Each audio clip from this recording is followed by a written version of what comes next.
dan yang benar. Kalaupun itu tidak gampang dan tidak menyenangkan. Dan memilih sesuatu yang baik dan yang benar, meninggalkan yang hanya menyenangkan dan memilih hanya yang gampang, itu membutuhkan keberanian. Itulah sebabnya kami para imam yang melayani Ekaristi mengenakan pakaian merah. Kalau hari-hari Minggu yang biasa, yang kami kenangkan adalah warna hijau. Sementara untuk penerimaan sakramen Krisma, mengharapkan kehadiran Roh Kudus, kami mengenakan pakaian merah.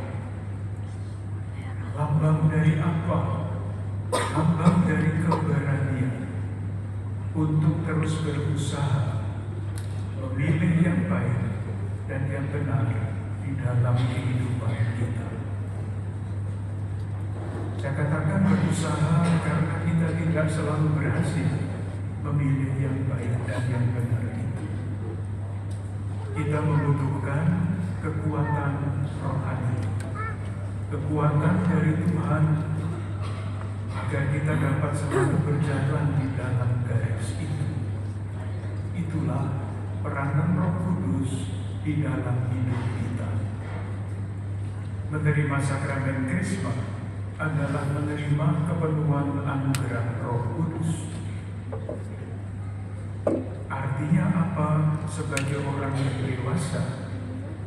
Kembali lagi ketika kita harus memilih, kita tidak hanya memilih yang gampang, yang mudah, yang menyenangkan. Tetapi ketika kita memilih, tidak hanya dengan pertimbangan kita sendiri, tetapi membiarkan Roh Kudus mendampingi dan menguatkan kita dalam pilihan-pilihan kita. Tandanya apa kalau kita membiarkan Roh Kudus memimpin hidup kita? Tandanya bisa sederhana, tetapi prinsipnya sama, kembali lagi. Tanda-tanda yang paling jelas kalau kita membiarkan Roh Kudus memimpin hidup kita adalah kalau kita berusaha untuk memilih yang baik dan yang benar. Saudari-saudaraku yang terkasih, kisah Injil yang tadi kita dengarkan dapat kita baca dengan kacamata ini. Yesus pun selalu berusaha dan berhasil memilih yang baik dan yang benar. Tadi dikatakan di dalam Injil, Yesus menyuruh orang banyak pulang, menyuruh orang banyak pergi. Kita bertanya, kenapa Yesus menyuruh orang banyak itu pulang? Jawabannya karena pilihannya. Kalau kita membaca kitab suci, membaca Injil, lalu kita akan membaca bahwa sebelum peristiwa yang diceritakan tadi, Yesus mengadakan mukjizat pergandaan roti yang dahsyat.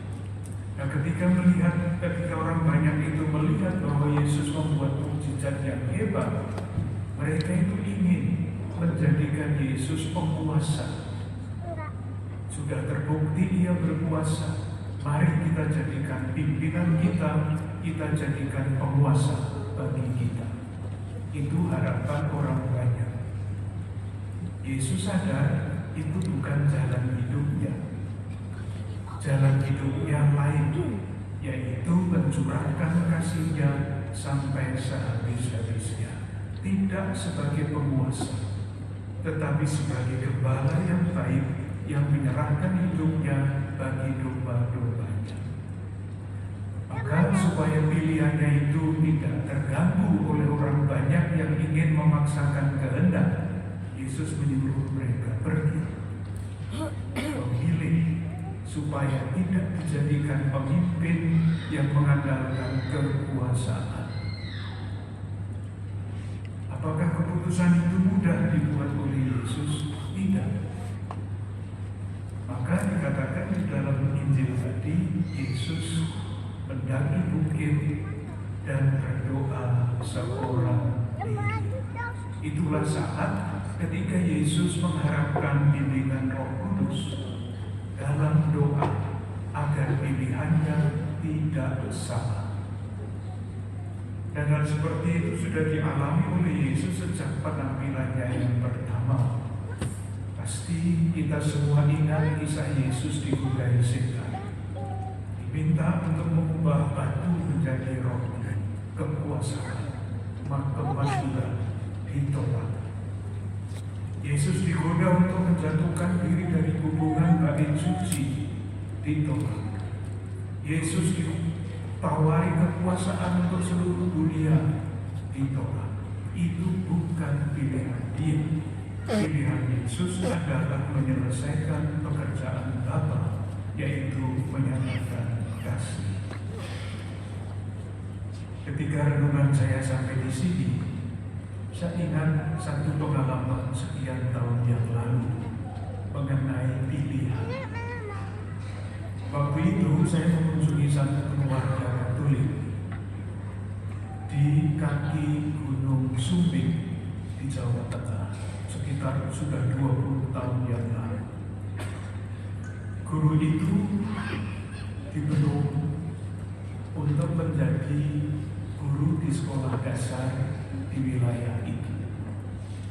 Wilayah itu sangat luas, dan di antara penduduk di situ tidak ada seorang pun yang Katolik. Tidak ada. Bahkan tidak ada seorang pun yang pernah mendengar gereja itu apa, Katolik itu apa. Dia merasa tanda petik pada awalnya terpencil sendirian.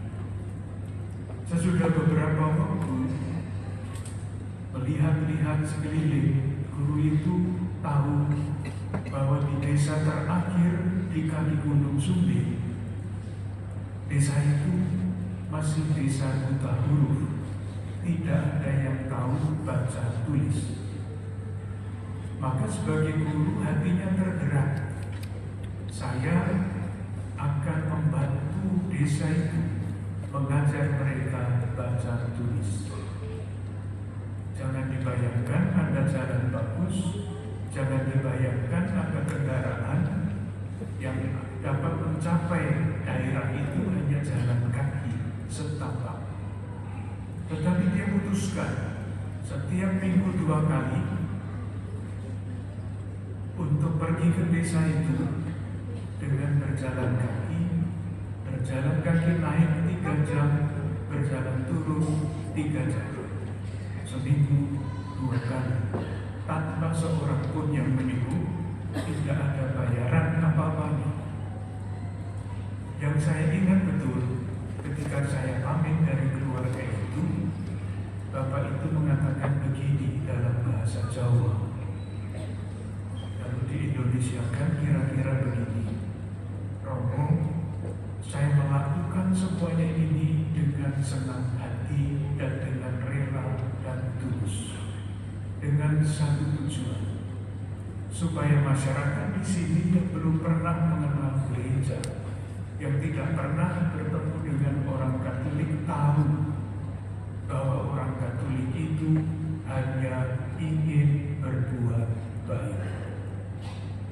Kalimat itu menancap di dalam diri saya, supaya masyarakat di sini tahu bahwa orang Katolik itu hanya ingin berbuat baik. Itulah pilihan. Silahkan membayangkan, berangkat 3 jam, pulang 3 jam, seminggu 2 kali, sampai akhirnya desa yang dia layani itu penduduknya tahu baca tulis.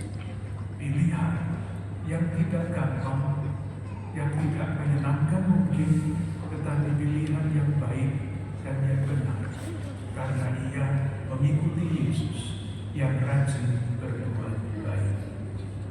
Marilah kita berdoa khususnya bagi para calon penerima sakramen Krisma. Semoga penerimaan sakramen Krisma ini bukan sekedar upacara yang tidak berbuah, tetapi sungguh suatu keputusan iman, biarkan Roh Kudus memimpin hidup kita, dan indikatornya, tandanya adalah yang jelas, selalu berusaha memilih yang baik dan yang benar. Semoga Tuhan menguatkan niat-niat baik